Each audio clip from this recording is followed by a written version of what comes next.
तो शुरू करते हैं केमिस्ट्री के सबसे इंटरेस्टिंग और सबसे आसान पोर्शन ऑर्गेनिक केमिस्ट्री से, राइट।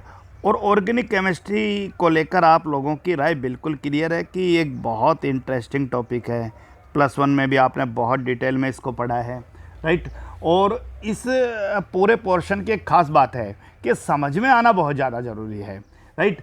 बहुत आसान सी चीज़ें हैं, लेकिन बहुत ध्यान से हमें इनको पढ़ना है। आपके 12th क्लास के ऑर्गेनिक केमिस्ट्री के जो पूरा सिलेबस है वो 4 चैप्टर्स के अंदर कवर किया गया है। चैप्टर नंबर 1 2 3 अगर 1 बाय 1 में बात करूं तो, और हम लोग किन चीज़ों के बारे में पढ़ने वाले हैं हमें हल्का फुल्का पता भी होना चाहिए। पहले चैप्टर के अंदर उन आप ऑर्गेनिक कंपाउंड के बारे में पढ़ोगे जिनमें हैलोजेंस शामिल हैं, क्लोरीन, फ्लोरीन, ब्रोमीन, आयोडीन, आप उनके बारे में पढ़ने वाले हो। सेकंड चैप्टर के अंदर आप लोग उन ऑर्गेनिक कंपाउंड को पढ़ने वाले हो जिनके अंदर आपको OH ग्रुप देखने को मिले, यानी आप अल्कोहल के बारे में पढ़ोगे, फिनॉल के बारे में पढ़ोगे, और एक और पोर्शन है ईथर के बारे में भी पढ़ने वाले हो।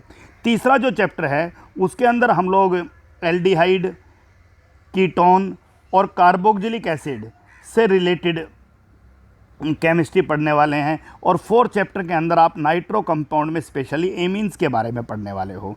तो हमारा कहानी कहाँ से शुरू होगा, ऑर्गेनिक कंपाउंड किसे कहते हैं, और 1 बाय 1 हम इन सब चीज़ों के बारे में पढ़ते जाएंगे। अब सारा मामला आके यहाँ से शुरू होता है कि हमें केमिस्ट्री शुरू कैसे करनी है। तो आप लोगों को मैं क्लियर कर रहा हूँ भाई कि लगभग पहले approximate 15 days, right, approximate 15 classes, वो 1-2 कम भी हो सकती हैं, एक आधी ज़्यादा भी हो सकती है, ज़्यादा की संभावना कम है। इन क्लासेज में आप लोगों को बेसिक्स ऑफ केमिस्ट्री कराया जाएगा। अब ये बेसिक्स ऑफ केमिस्ट्री का मतलब बहुत बार स्टूडेंट को ऐसा लगता है कि सर 11th क्लास की केमिस्ट्री पढ़ाएंगे। नहीं, 11th की केमिस्ट्री नहीं पढ़ा रहा हूँ मैं आपको। खैर बेसिक्स तो सारा 11th में शामिल था, तो फिर क्या पढ़ाया जाएगा आप लोगों को, राइट। आप लोगों को पूरा केमिस्ट्री 12th का पढ़ाया जाएगा, लेकिन उन टॉपिक्स को पहले कवर किया जाएगा जिनको पढ़ाते पढ़ाते आपके बहुत सारे कॉन्सेप्ट क्लियर करना ज़्यादा ज़रूरी है। यानी पूरे 4 चैप्टर जो मैंने जिक्र किया है आपका, halo alkane, hello Erin first chapter, alcohol, phenol, ether second, aldehyde, ketone, carboxylic acid third, और एमीन्स 4th, इन चारों चैप्टर्स के उन टॉपिक्स को पहले कवर कर लिया जाएगा जिनमें आपका बेसिक्स क्लियर होना बहुत ज़्यादा ज़रूरी है। तो इन 15 डेज की क्लास के बाद हमारा स्टूडेंट क्या कर पाएगा, ध्यान दीजिए, हमारा स्टूडेंट का फर्स्ट चैप्टर 80% कवर हो जाएगा। ध्यान दीजिएगा, इन 15 दिन में। फिर हम दोबारा पढ़ेंगे जब इस चैप्टर का टर्न आएगा तब, उससे पहले ही 80% कवर कर देंगे हम। चैप्टर नंबर 2 जो है वो आपका 50% कवर हो जाएगा। चैप्टर नंबर 3 जो है वो आपका 25% कवर हो पाएगा, और चैप्टर नंबर 4 जो है वो आपका 75% कवर हो जाएगा, 80% कवर हो जाएगा। इसका मतलब ये समझ लो 15 डेज की क्लास के अंदर आप लोग 4 चैप्टर्स का बहुत कुछ मोटा मोटा पार्ट पढ़ पाओगे। उसके बाद हम चैप्टर नंबर 1 शुरू करेंगे और चारों चैप्टर आपको पढ़ाया जाएगा। तो सीधा सा मामला है, जिस दिन आप चैप्टर नंबर 1 पढ़ना शुरू करोगे उस दिन आपको चैप्टर नंबर 1 की 80% चीज़ें आती होंगी। समझिए कितना आसान हो जाएगा आपका चैप्टर नंबर 1, राइट। दूसरी तरफ अगर मैं टॉपिक्स की बात करूं तो हम लोग इस ड्यूरेशन में क्या क्या पढ़ने वाले हैं। हम लोग इस ड्यूरेशन के अंदर नोमेनक्लेचर पे बात करेंगे, राइट। आप लोगों को पता है नोमेनक्लेचर एक बहुत एसेंशियल पार्ट है, राइट। बहुत डिटेल्ड नोमेनक्लेचर नहीं करेंगे, डिटेल्ड नोमेनक्लेचर आपका चैप्टर के साथ होगा, राइट। हर चैप्टर का पहला टॉपिक नोमेनक्लेचर ही है, तो डिटेल्ड वहाँ करेंगे, केवल इंट्रोडक्टरी पार्ट करेंगे कि उससे आप कंपाउंड को पहचान पाओ। उसके तुरंत बाद हम लोग फिजिकल प्रॉपर्टी कवर करेंगे हर चैप्टर की। फिजिकल प्रॉपर्टी का सीधा सा मतलब है कि आप लोग बॉइलिंग पॉइंट के बारे में पढ़ लोगे, बहुत ज़्यादा है, मेल्टिंग पॉइंट बहुत कम है, सोल्यूबिलिटी इन वाटर बहुत इंपॉर्टेंट कवर्ड है आपका। चारों चैप्टर की फिजिकल प्रॉपर्टी आप लोग कवर करोगे तुरंत। उसके तुरंत बाद चारों चैप्टर्स के एसिडिक और बेसिक नेचर, जहाँ भी जिक्र है कि कौन एसिडिक है और कौन बेसिक है, कौन कम है, कौन ज़्यादा एसिडिक बेसिक है, वो भी आप लोग कवर करोगे। ये एसिडिक और बेसिक नेचर बहुत इंपॉर्टेंट इन 3 चैप्टर्स में कवर है।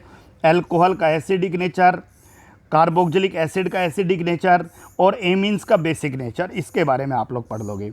आप लोग टाइप ऑफ रिएक्शन को 1 बाय 1 पढ़ोगे तो जब आप टाइप ऑफ रिएक्शन पढ़ना शुरू करोगे तो सबसे पहले इन चारों चैप्टर में यूज होने वाली ऑक्सीडेशन और रिडक्शन रिएक्शंस को बहुत डिटेल में पढ़ लेंगे। और बहुत इंपॉर्टेंट है आपके लिए ऑक्सीडेशन और रिडक्शन। जब आप किसी एक मॉलिक्यूल को दूसरे मॉलिक्यूल में कन्वर्ट करोगे तो आप लोगों को ये सारी चीज़ें पढ़ लेनी हैं। आप लोग टाइप ऑफ रिएक्शन में सब्स्टिट्यूशन रिएक्शन आपका +2 का बहुत इंपॉर्टेंट पार्ट है। Electrophilic substitution, free radical substitution और न्यूक्लियोफिलिक सब्स्टिट्यूशन।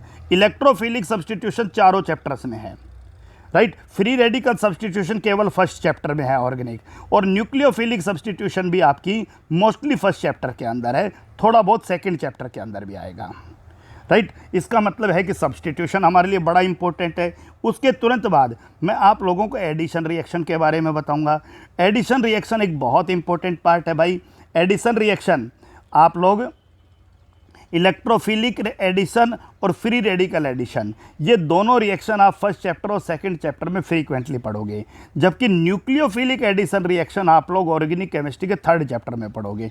तो आप लोगों के लिए ये जानना बहुत ज़्यादा ज़रूरी है कि सर एडिशन रिएक्शन को हम पहले ही कवर कर लेंगे तो हमारे लिए चैप्टर में जब जाएंगे तो बहुत आसान हो जाएगा। उसके बाद elimination reaction one important part होता है भाई। और एलिमिनेशन रिएक्शन जब आप पढ़ोगे तो एलिमिनेशन रिएक्शन भी आपका फर्स्ट चैप्टर में भी कवर होगा और सेकंड चैप्टर के अंदर भी कवर होगा। तो ये बहुत मोटे मोटे पार्ट हैं। उसके बाद हम लोग बहुत सारे ऑर्गेनिक कंपाउंड्स की कन्वर्जन पढ़ेंगे।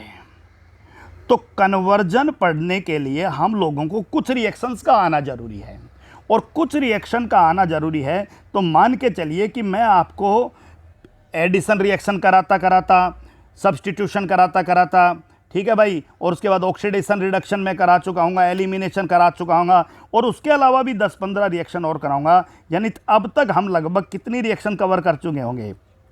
50 रिएक्शन कवर कर चुके होंगे। और 50 रिएक्शन कवर करने के साथ साथ हम केमिस्ट्री के लगभग 100 मोस्ट इंपॉर्टेंट कन्वर्जन कर लेंगे।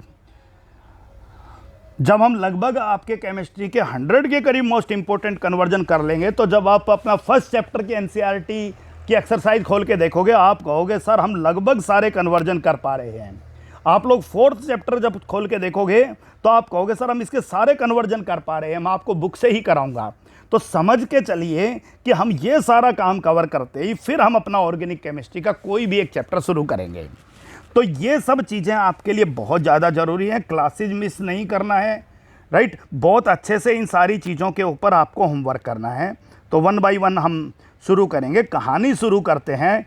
ऑर्गेनिक केमिस्ट्री में आप किस तरह के कंपाउंड्स के बारे में पढ़ने वाले हो, राइट। हम लोगों को पढ़ना है भाई हाइड्रोकार्बन के बारे में।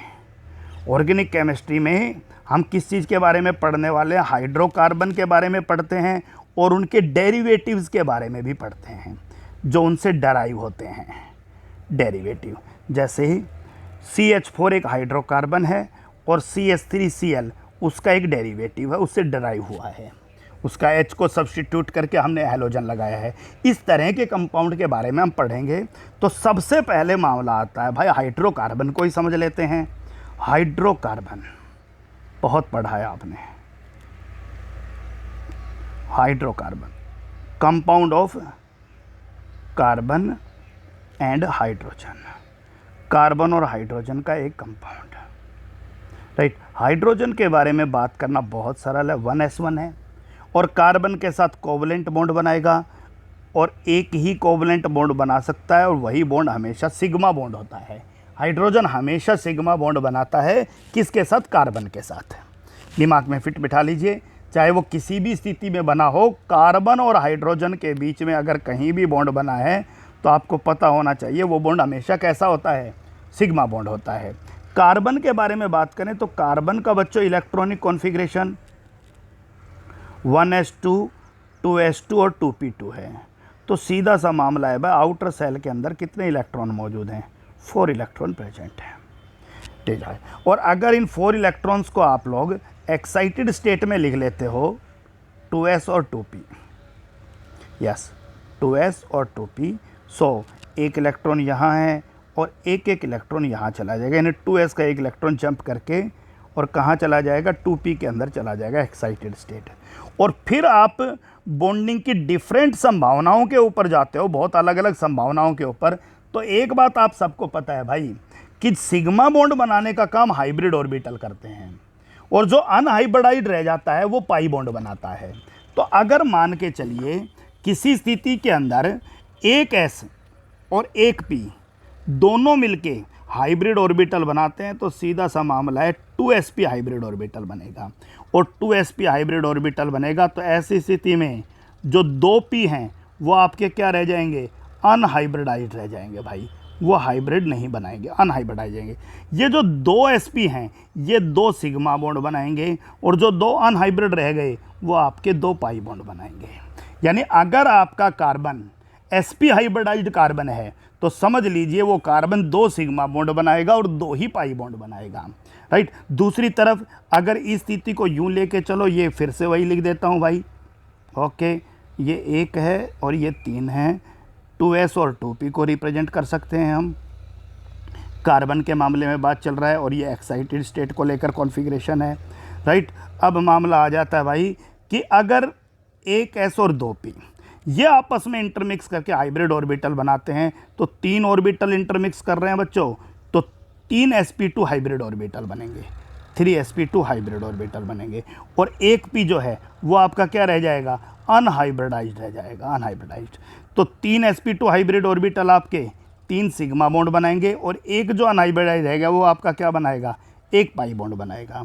और तीसरी जो संभावना आपकी कार्बन को लेकर बनती है वो ये बनती है कि कार्बन 2s और 2p के फॉर्म में है, 2s और 2p। अब कार्बन 2s और 2p के फॉर्म में है भाई, तो फिर ऐसी स्थिति के अंदर हम 1 इलेक्ट्रॉन इसमें है और आप सबको पता है 3 इलेक्ट्रॉन यहाँ मौजूद है, चारों के चारों अगर इंटरमिक्स करके और हाइब्रिड ऑर्बिटल बना लेते हैं तो आप सबको पता है 4 हाइब्रिड ऑर्बिटल बनेगा। चारों का नाम क्या होगा, sp3 होगा, और चारों का नाम बच्चों sp3 होगा, तो फिर चारों के चारों 4 सिग्मा बॉन्ड बनाएंगे, 4 सिग्मा। तो इसको आप कलेक्टिवली इकट्ठा अगर एक साथ समझना चाहो तो फिर क्या लिखोगे, मेंशन कर देते हैं,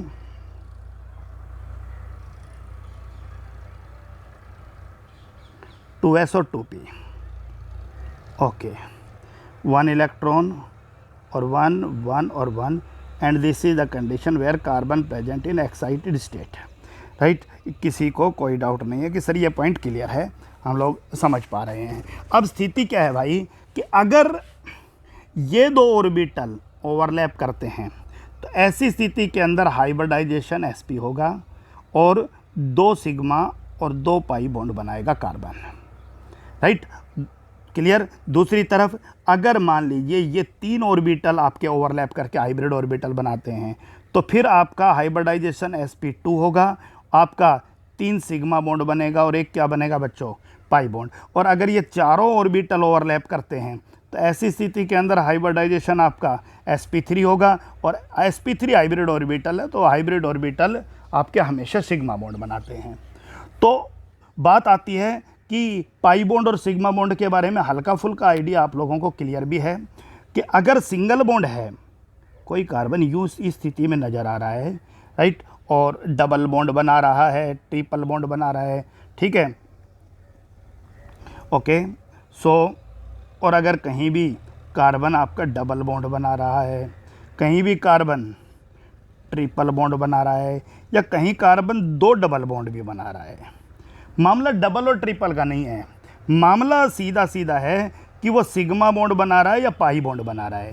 पहले केस में सबको पता है सिंगल बॉन्ड सभी सिग्मा होते हैं, यहाँ सब 3 सिग्मा है और 1 पाई बॉन्ड है, यहाँ पर 1 सिग्मा ये है और 1 सिग्मा ये है, और ये 2 बॉन्ड जो हैं ये दोनों के दोनों कैसे बॉन्ड हैं, पाई बॉन्ड हैं। और नीचे वाले केस में भाई आप सबको पता है ये सिग्मा बॉन्ड है और ये जो बॉन्ड है ये आपके पाई बॉन्ड हैं, राइट। तो सीधा सा मतलब है चारों सिग्मा मतलब चारों ऑर्बिटल ने मिलकर हाइब्रिड ऑर्बिटल बनाया था sp3, 3 सिग्मा और 1 पाई, पाई है मतलब 1 p अनहाइब्रिडाइज्ड रहा होगा, 1 p को छोड़ दीजिए, सो दैट इज sp2। नीचे वाले केस में अगर हम बात करें तो 2 पाई बन रहा है, यानी 2 p अनहाइब्रिडाइज्ड रहे होंगे, तो फिर हाइब्रिडाइजेशन आपका क्या रहा होगा, sp हाइब्रिडाइजेशन रहा होगा। आपका नेक्स्ट पॉइंट कि 2 पाई बना रहा है भाई, और 2 पाई बना रहा है तो ऐसे केस में भी हाइब्रिडाइजेशन बच्चों क्या रहा होगा, sp हाइब्रिडाइजेशन रहा होगा। तो पॉइंट क्लियर कीजिए कि कार्बन किस कंडीशन के अंदर किस तरह की हाइब्रिडाइजेशन शो करता है। कार्बन की हाइब्रिडाइजेशन डिपेंड करती है कि कार्बन सिग्मा बॉन्ड बना रहा है या पाई बना रहा है।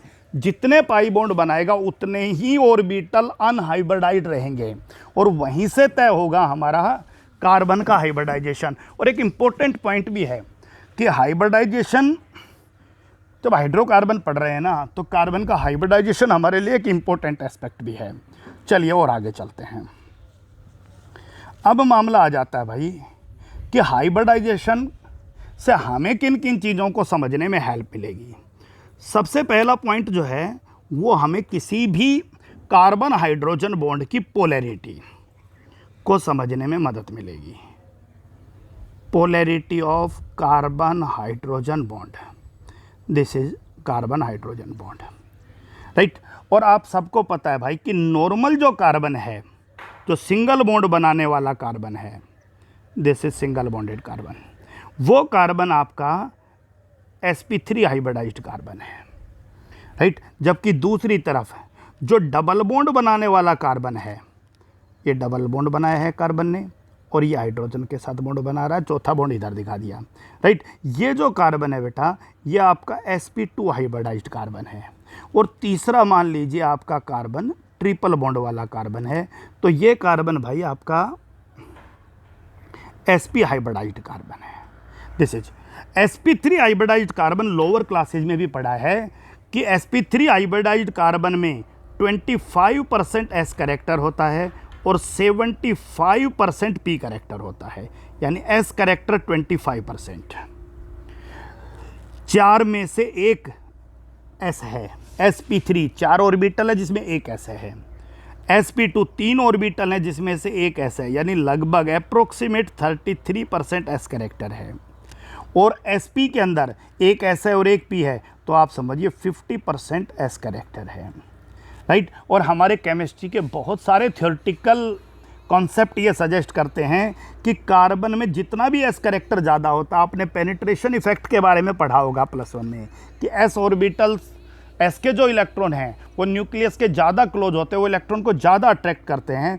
तो जो s कैरेक्टर ज़्यादा वाला कार्बन होता है वो आपका मोर इलेक्ट्रोनेगेटिव कार्बन होता है भाई, more electronegative carbon.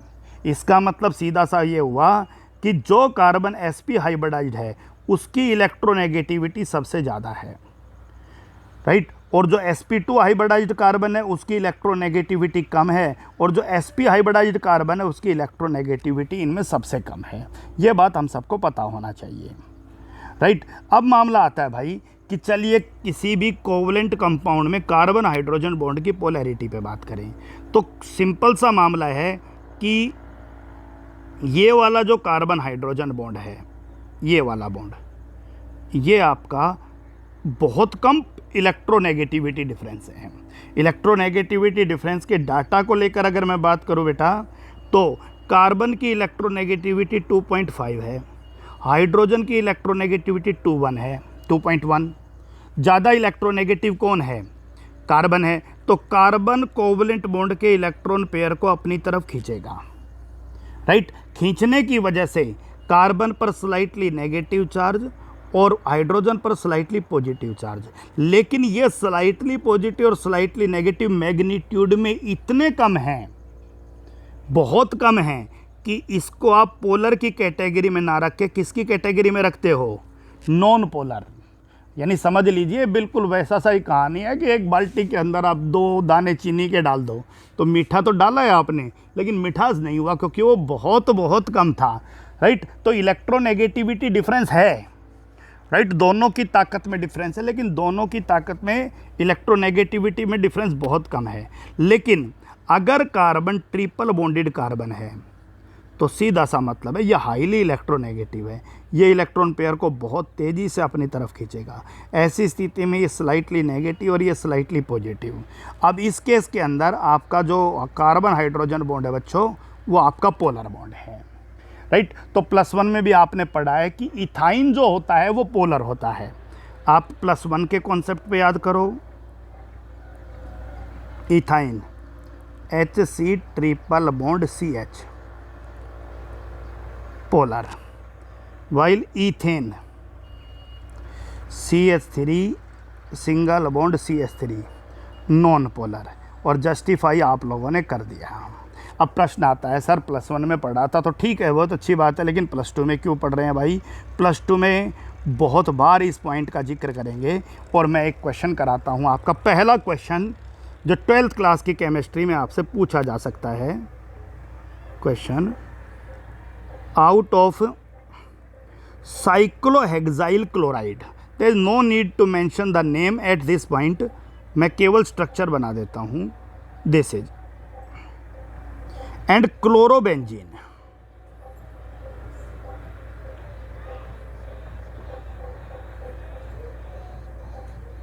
Cyclohexyl chloride और क्लोरोबेंजीन, इन दोनों में कौन ज़्यादा पोलर है? यानी हमें चेक करना है, बाकी तो कार्बन और क्लोरीन बॉन्ड की पोलैरिटी चेक करनी है। अब मामला ये आ गया बच्चों कि ये वाला जो कार्बन है, ये वाला जो कार्बन है, ये आपका sp3 हाइब्रिडाइज्ड कार्बन है, और ये डबल बॉन्ड वाला कार्बन है, ये sp2 हाइब्रिडाइज्ड कार्बन है। और सबको पता है भाई क्लोरीन ज़्यादा इलेक्ट्रोनेगेटिव है, यहाँ भी क्लोरीन ही इलेक्ट्रॉन पेयर को खींचेगा और यहाँ भी क्लोरीन ही इलेक्ट्रॉन पेयर को खींचेगा। अब दूसरे वाला जो केस है, वहाँ पर कार्बन जो है वो मोर इलेक्ट्रोनेगेटिव कार्बन है, बोलो। और इस वाले केस में कार्बन क्लोरीन बॉन्ड का, कार्बन और क्लोरीन बॉन्ड का जो कार्बन है, ये कार्बन क्लोरीन बॉन्ड है बेटा, इसका जो कार्बन है वो आपका लेस इलेक्ट्रोनेगेटिव है। अब आप एक बात बताइए, क्लोरीन तो दोनों केस में इक्वली इलेक्ट्रोनेगेटिव है, तो कहाँ इलेक्ट्रोनेगेटिविटी डिफरेंस ज़्यादा हुआ? क्लोरीन ज़्यादा इलेक्ट्रोनेगेटिव, क्लोरीन इलेक्ट्रोनेगेटिव ज़्यादा। यहाँ पर कार्बन की इलेक्ट्रोनेगेटिविटी कम और यहाँ कार्बन की इलेक्ट्रोनेगेटिविटी ज़्यादा। पॉइंट क्लियर है? तो दोनों में इलेक्ट्रोनेगेटिविटी ज़्यादा नहीं देखनी, इलेक्ट्रोनेगेटिविटी डिफरेंस देखना है। सो लेस, ये वाला कार्बन जो है ये कम इलेक्ट्रोनेगेटिव है, इसका मतलब यहाँ डिफरेंस जो है इलेक्ट्रोनेगेटिविटी में वो ज़्यादा है। चेक कीजिए भाई, क्लोरीन तो ज़्यादा इलेक्ट्रोनेगेटिव है ही, और ये वाला जो कार्बन है ये बहुत कम इलेक्ट्रोनेगेटिव है, तो दोनों में डिफरेंस ज़्यादा हो गया। क्लोरीन भी ज़्यादा इलेक्ट्रोनेगेटिव है और भाई कार्बन की इलेक्ट्रोनेगेटिविटी भी ज़्यादा हो गई, तो डिफरेंस कम हो गया। सो यहाँ इस केस में more difference in the electronegativity of carbon and chlorine, और ज़्यादा difference in the electronegativity of carbon and chlorine है, तो सीधा सा मतलब है ये वाला बॉन्ड क्या है? मोर पोलर बॉन्ड है। यानी साइक्लोहेक्साइल क्लोराइड पहले वाला ज़्यादा पोलर है, किससे? क्लोरोबेंजीन से। और याद करो +1 में पढ़ा है, जो ज़्यादा पोलर होता है उसका डाइपोल मोमेंट भी ज़्यादा होता है, जो ज़्यादा पोलर होता है उसका डाइपोल मोमेंट भी ज़्यादा होता है। तो क्वेश्चन क्या है भाई? Out of reason based question बहुत सारे हैं ऑर्गेनिक में और बड़े इंटरेस्टिंग हैं, ठीक है। Out of cyclohexyl chloride, cyclohexyl chloride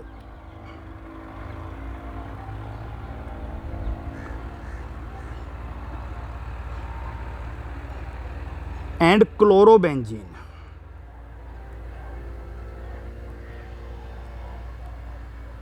which one is more polar, which one has more dipole moment? बात एक ही है, जो ज़्यादा पोलर है उसका डाइपोल मोमेंट ज़्यादा भी है। So this is the first question for you, right. Question number 1 जो सभी स्टूडेंट को पता होना चाहिए। और एक बात समझ लीजिए दिमाग में कि जो डाइपोल मोमेंट है, पोलैरिटी है, वो इलेक्ट्रोनेगेटिविटी पर काम नहीं करती है, वो इलेक्ट्रोनेगेटिविटी डिफरेंस पर काम करती है। कोई रेसलर कितना ताकतवर है, इस पे कुश्ती का रिजल्ट डिपेंड नहीं कर रहा है, डिपेंड करता है कि दो रेसलर्स की ताकत में कितना डिफरेंस है। समझ में आ गया? कोई रेसलर कितना ज़्यादा ताकतवर है, इस पर रिजल्ट डिपेंड नहीं करेगा, ठीक है, मान लीजिए ये एक बहुत ताकतवर रेसलर है ये, ठीक है, लेकिन ये कुश्ती जीतेगा या नहीं जीतेगा ये इस चीज़ पर डिपेंड करेगा कि इसकी रेसलिंग किसके साथ हुई है। ये देखिए बाहुबली से टकरा गया आप, ये अब बोलिए भाई, राइट, बड़ा ताकतवर था, राइट, लेकिन अब इलेक्ट्रोनेगेटिविटी फ्रेंड्स, और ये देखिए आप, तो किस चीज़ पर डिपेंड कर रहा पूरा का पूरा खेल, एफिशिएंसी खुद की पावर पे नहीं कर रहा, डिफरेंस पे कर रहा है। तो ये भी हमें बहुत आसानी से बहुत इजीली समझना है। तो इलेक्ट्रोनेगेटिविटी डिफरेंस आपके लिए एक बड़ा एसेंशियल टॉपिक है, राइट। इसके बाद हम इंट्रोडक्टरी पार्ट के अंदर सबसे पहले भाई नोमेनक्लेचर से शुरू करते हैं। और नोमेनक्लेचर में आपको कोई डिटेल्ड नोमेनक्लेचर नहीं करा रहा हूँ, राइट। IUPAC नोमेनक्लेचर सिर्फ इतना ही करा रहा हूँ जिसको करने से आप कंपाउंड को पहचान पाओ, क्योंकि बार बार कभी मैं इथेनॉल बोलूँगा, कभी ब्यूटेनॉल बोलूँगा, राइट। तो आप सबको पता है भाई, ऑर्गेनिक कंपाउंड को 3 पार्ट के अंदर हम नोमेनक्लेचर करते हैं। एक पार्ट प्रीफिक्स होता है, एक पार्ट आपका वर्ड रूट होता है, और एक पार्ट आपका सफिक्स होता है। फिर प्रीफिक्स और सफिक्स भी 2 पार्ट में डिवाइड हैं, राइट। सफिक्स वर्ड रूट क्या है? Word root number of carbon को रिप्रेजेंट करता है, राइट।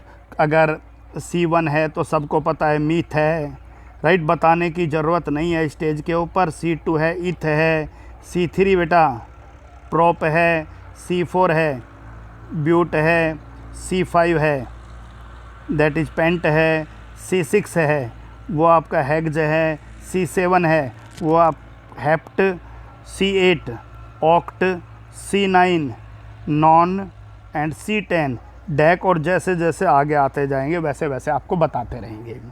दूसरी तरफ जो सफिक्स है उसके 2 पार्ट हैं, राइट। एक आपका प्राइमरी सफिक्स है और एक सेकेंडरी सफिक्स है। प्राइमरी और सेकेंडरी। प्राइमरी सफिक्स के अंदर आपके मल्टीपल बॉन्ड्स शामिल हैं। मल्टीपल बॉन्ड का सीधा सा मतलब है, अगर सिंगल बॉन्ड है तो नाम के पीछे एन लगाइएगा, डबल बॉन्ड है तो नाम के पीछे इन लगाइएगा, और ट्रिपल बॉन्ड है तो नाम के पीछे आइन लगाइएगा। Hexyne, butyne, pentyne, propyne, right, ane methane, ethane, propane, pentane, decane, right. और सफिक्स जो है वो आपका बड़ा इंपॉर्टेंट पार्ट है। मेन फंक्शनल ग्रुप, किसी भी ऑर्गेनिक कंपाउंड में जो सबसे मुख्य फंक्शनल ग्रुप है, राइट, वही आपका सफिक्स होगा। एक ही राजा होता है तो पूरे कंपाउंड में सफिक्स भी एक ही होगा, ध्यान रखना, 2 सफिक्स नहीं होंगे। सेकेंडरी सफिक्स एक ही होगा। तो समझ लीजिए ये आपके इस ऑर्गेनिक कंपाउंड का राजा है। सारा ऑर्गेनिक कंपाउंड की पहचान इसी पे है। एक कितना ही बड़ा ऑर्गेनिक कंपाउंड हो, जैसे ही उसके साथ कोई फंक्शनल ग्रुप जुड़ जाता है उसकी नाम बदल जाता है। जैसे CH3 CH2 CH2 OH, अब OH लगते हैं, आप इसको एल्कोहल कह दीजिए। CH3 CH2 CH2 COOH, आप इसको कार्बोक्सिलिक एसिड कह दीजिए। तो उसकी पहचान तय करने का काम आपका सेकेंडरी सफिक्स करता है। प्रीफिक्स में 2 चीज़ें शामिल हैं, मेन फंक्शनल ग्रुप को छोड़कर बाकी सारे फंक्शनल ग्रुप, जरूरत पड़ेगी वहाँ बताएंगे। मेन फंक्शनल ग्रुप को छोड़कर बाकी सारे फंक्शनल ग्रुप, प्लस में कुछ फंक्शनल ग्रुप ऐसे हैं जो हमेशा प्रीफिक्स ही होते हैं, जैसे हेलोजन है, fluorine, chlorine, bromine, iodine, nitro है NO2, राइट। उसके अलावा जितनी भी साइड चेन हैं, मिथाइल, इथाइल, प्रोपाइल, राइट, वो सारी की सारी किसका काम करती हैं? सेकेंडरी प्रीफिक्स का काम करती हैं, राइट। और आपका एक प्रीफिक्स प्राइमरी भी होता है अगर कंपाउंड आपका साइक्लो है तो यहाँ पर अगर मैं एक नाम लिखूँ, आप ध्यान से समझना, तो आप लोगों को अंदाज़ा आएगा कि सर हाँ ठीक है, हमें थोड़ा थोड़ा समझ पा रहे हैं कि कौन सा प्रीफिक्स है कौन सा सफिक्स है। That is two ethyl cyclohexanol, right. So two ethyl cyclohex ane और ol, right. So hex word root है आपका, राइट। एन आपका प्राइमरी सफिक्स है, ऑल फंक्शनल ग्रुप है, सेकेंडरी सफिक्स है, साइक्लो प्राइमरी प्रीफिक्स है, और आपका 2-इथाइल सेकेंडरी प्रीफिक्स है। तो नोमेनक्लेचर का आइडिया आपको हल्का फुल्का दिया है, मेरे लिए अभी स्टेज पर इतनी सारी चीज़ें महत्व नहीं रखती हैं, तो आप भी ज़्यादा टेंशन ना लें। जैसे जैसे नोमेनक्लेचर आता रहेगा सिखाते रहेंगे। सबसे पहले जब आपको दो चीज़ें समझ में आ गई कि कार्बन का पता चल गया और बॉन्ड का पता चल गया, तो अब थोड़ा जान लेते हैं किसके बारे में, फंक्शनल ग्रुप के बारे में। किसके बारे में जान लेते हैं? Functional group.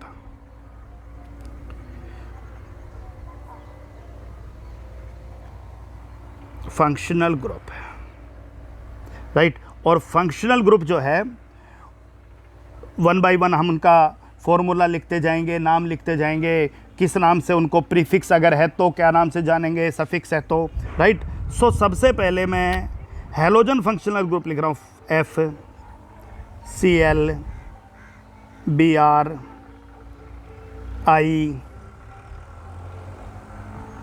NO2, right.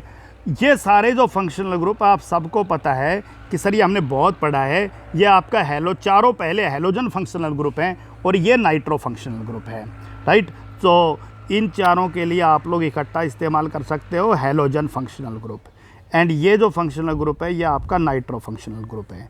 प्रश्न आता है कि अगर किसी ऑर्गेनिक कंपाउंड में ये प्रीफिक्स के तौर पे इस्तेमाल हुए तो क्या नाम देंगे, और अगर ये सफिक्स के तौर पे इस्तेमाल हुए तो क्या नाम देंगे हम इनको, राइट। ये फंक्शनल ग्रुप कभी भी सफिक्स के तौर पे इस्तेमाल नहीं होते, इनका नाम कभी भी बाद में नहीं आएगा। लेकिन अगर ये पहले आते हैं तो फ्लोरो, क्लोरो, ब्रोमो, आयोडो और नाइट्रो, दिस इज, ये आपके हैं जो आपको ध्यान रखने हैं। उसके अलावा कुछ फंक्शनल ग्रुप बहुत कॉमन हैं जो हम सेकंड कैटेगरी में रख रहे हैं, जो प्रीफिक्स के तौर पे भी इस्तेमाल होते हैं और सफिक्स के तौर पे भी, जैसे OH है बेटा, NH2 है, CN है, जिनके बारे में फ्रीक्वेंटली हम लोग पढ़ने वाले हैं। तो ये OH ग्रुप सबको पता है सर, एल्कोहल है, एल्कोहल।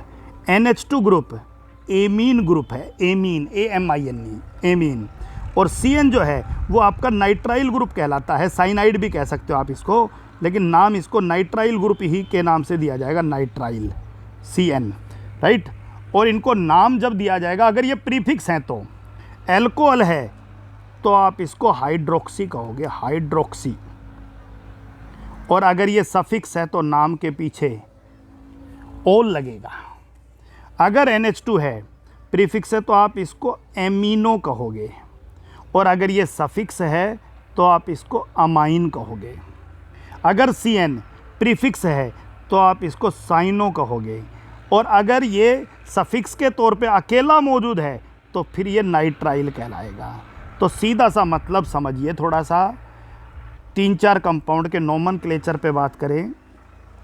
CH3Cl, तो आप कहो जी Cl तो प्रीफिक्स है ही, सो क्लोरो, और एक कार्बन मीथ और single bond methane, chloromethane, right.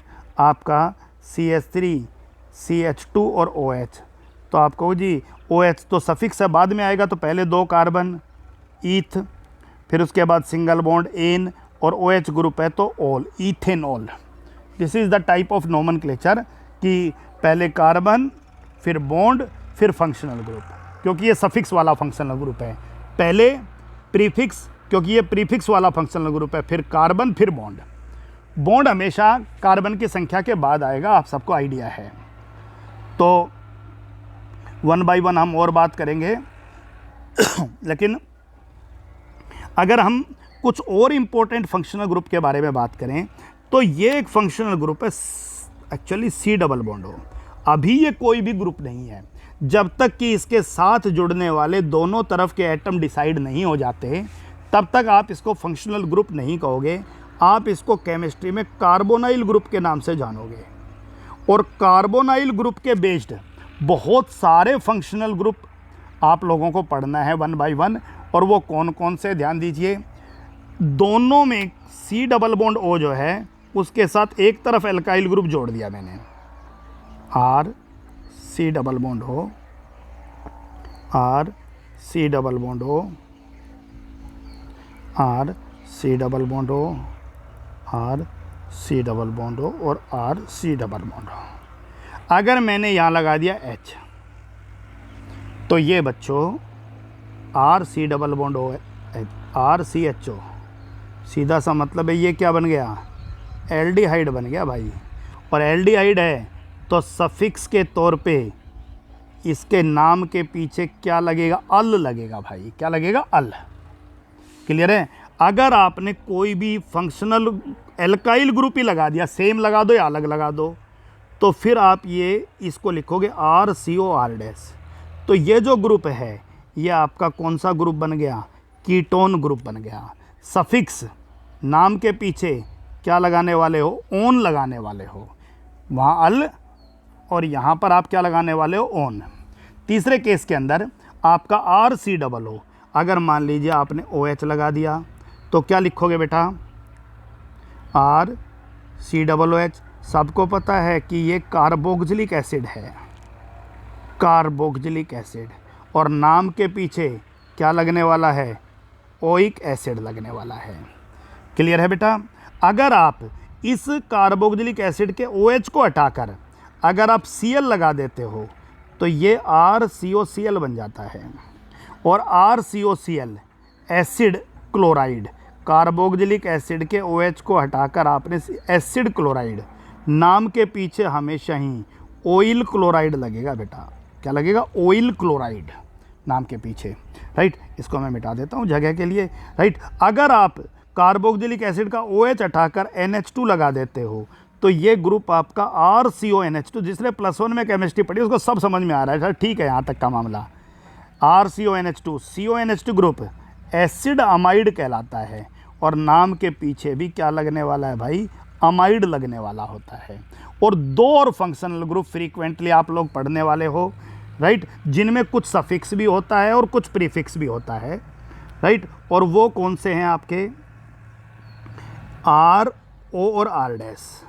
जहाँ फंक्शनल ग्रुप O है वो आपका ईथर कहलाता है, नाम मैं अलग से कराऊंगा। और आपका RC डबल बॉन्ड O और O और R-, ये कंपाउंड आपका एस्टर है, नाम इसको अलग से बताया जाएगा, क्योंकि इनके नाम में सफिक्स भी शामिल है कुछ पार्ट, और कुछ पार्ट प्रीफिक्स भी शामिल है। तो अगर इंट्रोडक्टरी पार्ट की बात करें तो यहाँ पर मैं लिख देता हूँ functional group, okay. So I write here halogen, fluorine, chlorine, bromine, iodine, nitro.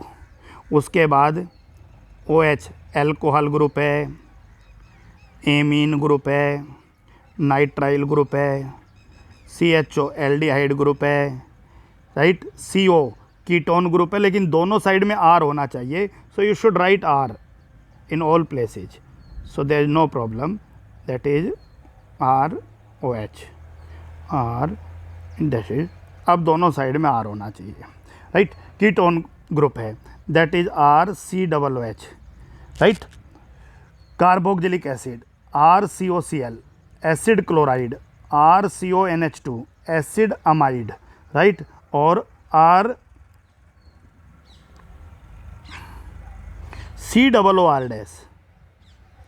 That is ester, और ROR-, दैट इज ईथर। अब मामला आता है सर इतना हो गया, तो अब फंक्शनल ग्रुप को पहचान पा रहे हैं हम, यस।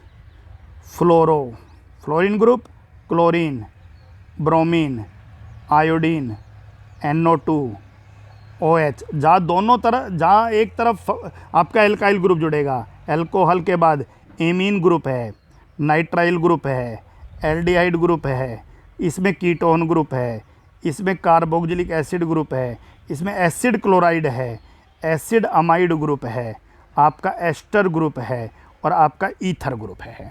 मामला आ गया सर नाम क्या देंगे, आप सबको पता है भाई, प्रीफिक्स के तौर पे नाम देंगे पहले वाले केसेज में। अगर अकेला फ्लोरीन है तो आप सबको पता है क्या कहेंगे, फ्लोरो। क्लोरीन है तो क्लोरो, ब्रोमीन है तो बेटा ब्रोमो नाम दोगे, आयोडीन है तो आयोडो नाम दोगे, NO2 है तो नाइट्रो नाम दोगे। This is the point, right. और ये फंक्शनल ग्रुप कभी भी सफिक्स के तौर पे इस्तेमाल नहीं होते हैं, they are never used as a suffix. उसके बाद आप सबको पता है OH है, प्रीफिक्स होगा तो बेटा हाइड्रोक्सी कहलाएगा, सफिक्स होगा ओल कहलाएगा। तो हम अभी इनको प्रीफिक्स के तौर पे जो नाम होता है उसको नहीं देंगे। फिलहाल आप केवल और केवल इनके सफिक्स याद रखिए, और वो सफिक्स के जो नाम हैं वो कौन कौन से नाम हैं भाई। एमीन ग्रुप है तो एमीन ही लगेगा नाम के पीछे, AMINE, that is AMINE, amine. CN है, नाम के पीछे नाइट्राइल लगेगा, नाइट्राइल। CHO है, नाम के पीछे अल लगेगा एल्डिहाइड में। कीटोन है, नाम के पीछे ओन लगेगा। COOH है, नाम के पीछे बेटा ओइक एसिड लगेगा। COCl है, नाम के पीछे ऑयल क्लोराइड लगेगा। CONH2 है, नाम के पीछे बच्चों अमाइड लगेगा, अमाइड। COO है, इनका नाम हम अलग से देंगे, टेंशन लेने की ज़रूरत नहीं है, राइट। सो थोड़ा सा हम कुछ कंपाउंड के नाम की प्रैक्टिस कर लेते हैं, क्योंकि बार बार इन चीज़ों का जिक्र आएगा तो फिर हमें डाउट्स नहीं होना चाहिए कि सर ये कंपाउंड कहलाएंगे क्या क्या, राइट। CH3 CH2NO2 सबको पता है सर नाइट्रो ग्रुप है तो प्रीफिक्स है, so nitromethane, nitromethane. CH3 CH2NH2 amino group है और सफिक्स है, तो मीथ एन और amine, meth ane amine. So you should write as meth और फिर एन और फिर एमीन। आप सबको पता है दो वाउल एक साथ आते नहीं है तो ई हटा दीजिए, तो लिखेंगे कैसे। मीथ भी नहीं है, दो कार्बन है बेटा, ध्यान हमें बहुत रखना है। सो दैट इज ईथ और फिर एन और फिर एमीन। और ऊपर वाले में क्या लिखेंगे, नाइट्रो और फिर दो कार्बन है तो फिर nitro ethane, that is part.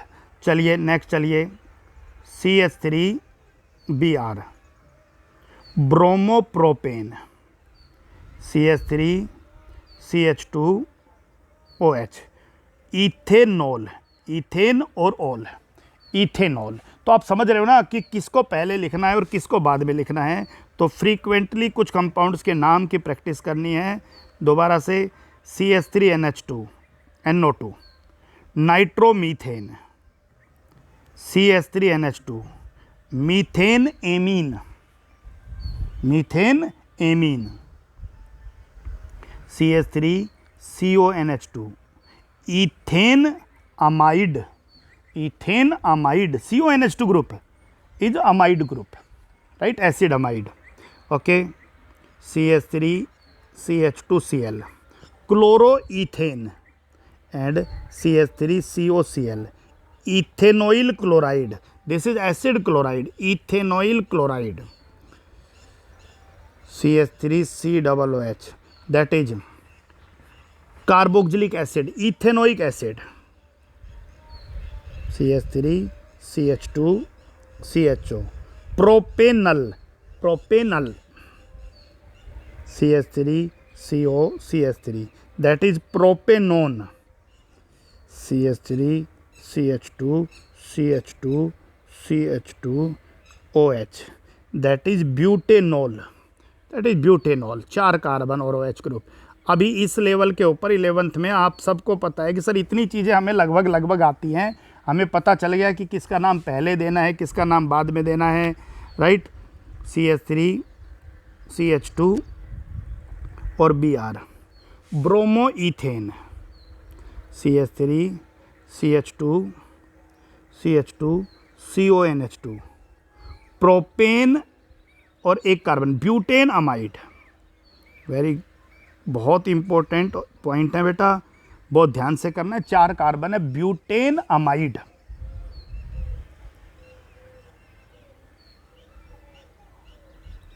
Ethanoic acid, propanoyl chloride,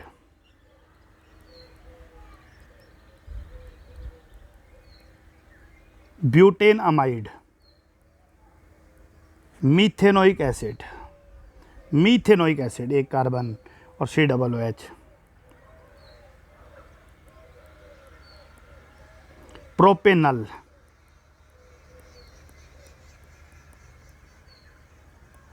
butane nitrile, butane nitrile,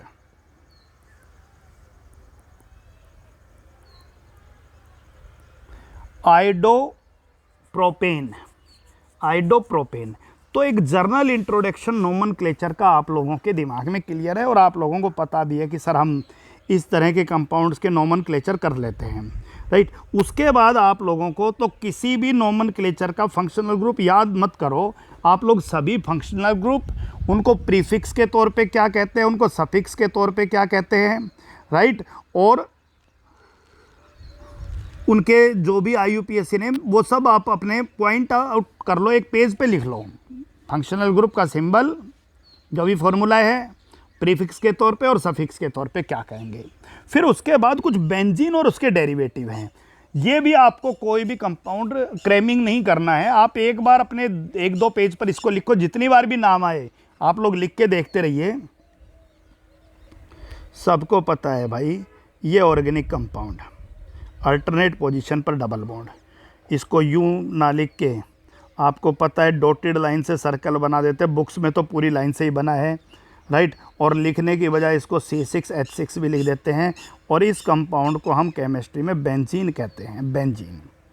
अगर कभी भी इस कंपाउंड के अंदर कोई भी एक H निकाल दें और इसको एक साइड चेन बना दें, C6H5 बन जाए, तो ये ग्रुप फिनाइल ग्रुप कहलाएगा भाई। क्या कहलाएगा? Phenyl group. ये भी आप लोगों को ध्यान रखना है। उसके बाद अगर आप इस ऑर्गेनिक कंपाउंड में पोजीशंस की बात करो कि मान लीजिए कोई भी एक फंक्शनल ग्रुप यहाँ मौजूद है, तो इस फंक्शनल ग्रुप के रेस्पेक्ट टू जो बिल्कुल फर्स्ट पॉइंट है, राइट, उसे ऑर्थो पोजीशन कहते हैं। जो उससे नेक्स्ट पॉइंट है उसे आपका मेटा पोजीशन कहते हैं। और जो बिल्कुल अपोजिट साइड है उसको पैरा पोजीशन कहते हैं। यानी फंक्शनल ग्रुप अगर 1 पर है तो इधर से 1-2 कर लो और पूरा घूम लो तो 1-2, इधर से भी 1-2 और इधर से भी 1-2, दोनों साइड से 1 और 2 पर साथ साथ अगर आ जाएं तो ऑर्थो, एक छोड़कर आ जाए 1-3, अब बिल्कुल अपोजिट हो तो मेटा। जैसे एक छोटा सा एग्जांपल है कि अगर आप किन्हीं भी 2 कंपाउंड में क्लोरीन यहाँ लगा देते और क्लोरीन, तो ये एक दूसरे के रेस्पेक्ट टू ऑर्थो नहीं है, एक छोड़कर हैं तो मेटा पोजीशन पे हैं। अगर आपके 2 ऑर्गेनिक कंपाउंड में CHO ग्रुप यहाँ मौजूद है और आपका एक फंक्शनल ग्रुप X यहाँ मौजूद है, तो ये X जो है ये पैरा पोजीशन के ऊपर है, बिल्कुल अपोजिट पोजीशन पे है। क्लियर है? और अगर किसी ऑर्गेनिक कंपाउंड में मान लो CHH यहाँ पर मौजूद है और उससे बिल्कुल एडजेसेंट साइज पर आपका Br मौजूद है, तो Br ऑर्थो पोजीशन पे है। तो बिल्कुल एडजेसेंट पोजीशन को लेकर आपके आइडियाज़ क्लियर होने चाहिए कि इनको हम क्या क्या नाम देंगे।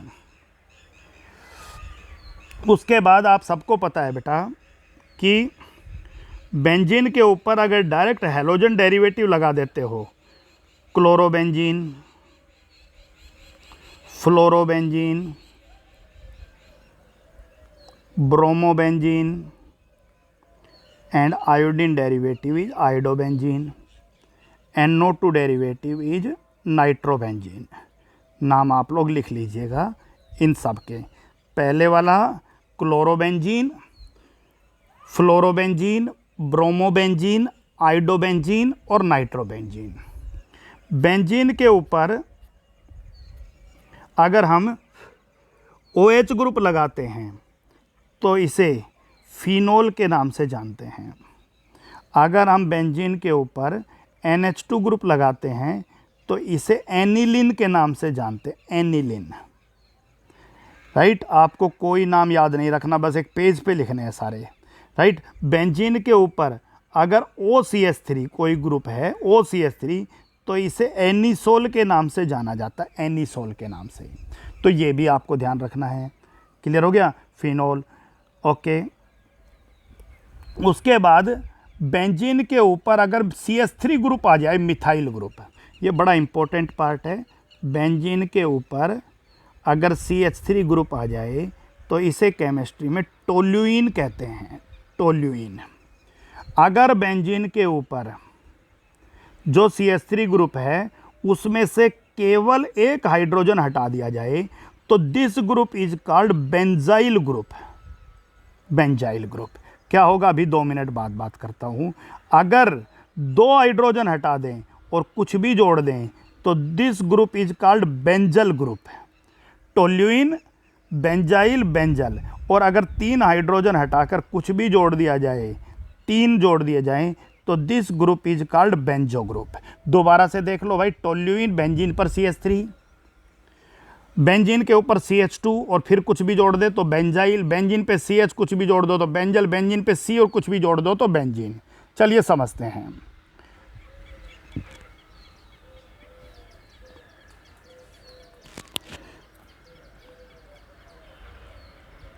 बेंजीन पे CH3 हम सबको पता है, बहुत यूज होंगे भाई, ये टोल्यूइन है।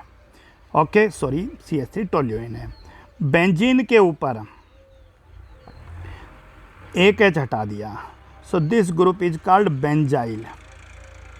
बहुत ध्यान से देखना, बेंजीन पर CH2Cl, बहुत इस्तेमाल करेंगे इस नाम को, benzyl chloride, benzyl chloride.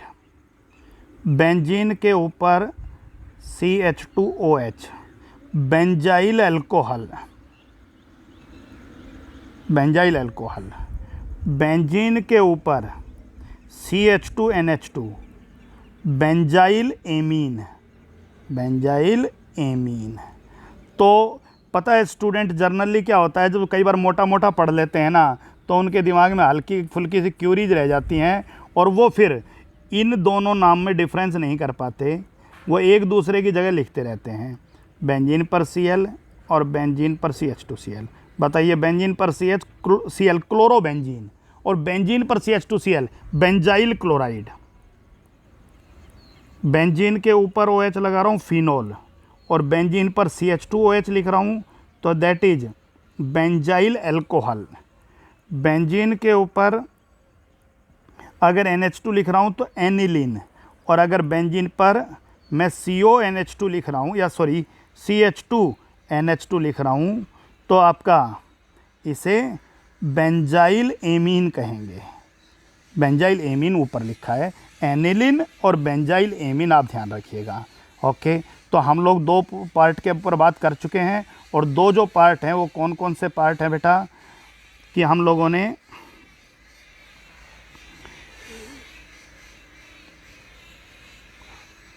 Benzene के ऊपर CH3 पे बात किया, टोल्यूइन, और बेंजीन के ऊपर CH2 ग्रुप पे बात किया, that is benzyl.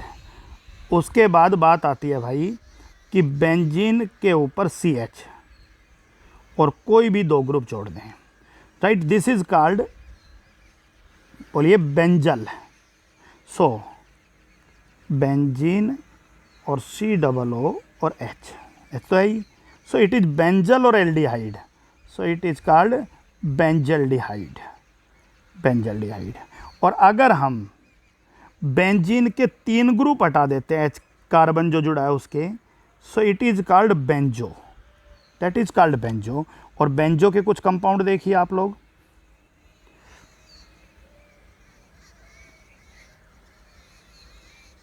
C double bond O और OH, यस, बेंजो और oic acid.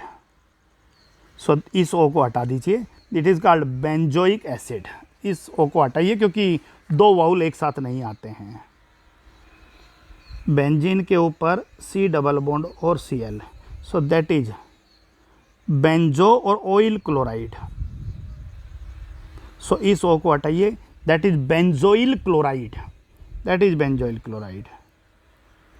Benzene, C double bond O और NH2, दैट इज बेंजो और अमाइड। अब आप सबको पता है O हटाने से ये नाम थोड़ा सा अलग हो गया, बेंजामाइड बन गया। ये क्या बन गया? बेंजामाइड। तो स्टूडेंट्स को कोई कन्फ्यूजन नहीं होना चाहिए, 3 नाम लिख रहा हूँ और तीनों नाम को आप लोग पॉइंट आउट करिए, कोई कन्फ्यूजन ना हो। बेंजीन के ऊपर NH2, that is aniline. Benzene के ऊपर CH2NH2, that is benzyl amine. और बेंजीन पर CONH2, दैट इज बेंजामाइड। ये ध्यान रखना। और 3 नाम और याद रख लेना भाई, बस फिर नोमेनक्लेचर का पार्ट है वो, इंट्रोडक्शन ख़त्म है, फिर हम सीधा का सीधा कॉन्सेप्ट पे पहुँचेंगे। फंक्शनल ग्रुप को लेकर हल्का सा आइडिया आपका क्लियर है। और वो 3 नाम क्योंकि वो हम फ्रीक्वेंटली यूज करेंगे, वो 3-4 हैं। बेंजीन के ऊपर COCH3, it is called acetophenone. Phenone, aceto 2 carbon और फिनोन बेंजीन के ऊपर, बेंजीन के ऊपर CO और फिर से benzene, so it is called benzophenone. Benzophenone clear बेटा, बहुत इंपॉर्टेंट है, बहुत ध्यान रखेंगे हम इन चीज़ को, राइट। बेंजीन के ऊपर SO3H, benzene sulphonic acid, sulphonic acid, right. और एक ग्रुप है ऑर्गेनिक कंपाउंड में N2 पॉजिटिव ग्रुप, जिसे डाई एजो ग्रुप कहा गया है। और सबको पता पॉजिटिव है तो IUM लग जाएगा, डाई एजोनियम। जैसे NH3 पॉजिटिव को अमोनियम बोलते हैं, NH3 पॉजिटिव अगर कहीं भी लग गया, जैसे NH4 पॉजिटिव ही है उसको अमोनियम कहते हैं, H3O पॉजिटिव को हाइड्रोनियम कहते हैं। तो इस तरह पॉजिटिव आयन को IUM लगता, अमोनियम, राइट। So benzene